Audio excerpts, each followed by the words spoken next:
لبيك اللهم لبيك لبيك لا د خوشبويي والشي ګډېدل په هغه شي چې هغه شی پر بدن استعمالیږي. یو سله یو نویمه پوښتنه: د خوشبويي والا شی که د څښلو او خوړلو د شي څخه ما سوا د بل شي سره ګډ شي چې هغه شی پر بدن استعمالیږي، په احرام کې د دغسې شي استعمال څه حکم لري؟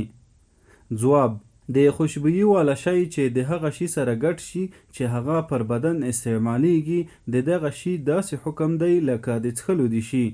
نو که دغه د خوشبويي شی ډیر وي نو په ډیر استعمال سره یې دم لازمیږي او په لږ استعمال سره یې نیمه کاسه یعنې پاو کم 2 کیلو صدقه د غنمو لازمه ده.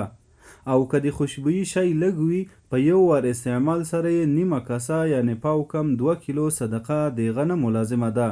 خو که یې په یوه مجلس کې تر یو وار زیات استعمال کړي دم لازم دی، او که یې په جلا جلا مجلسونو کې استعمال کړي د هر مجلس په وجه نیمه کاسه یعنې پاو کم 2 کیلو صدقه د غنمو لازمه ده. اللهم لبيك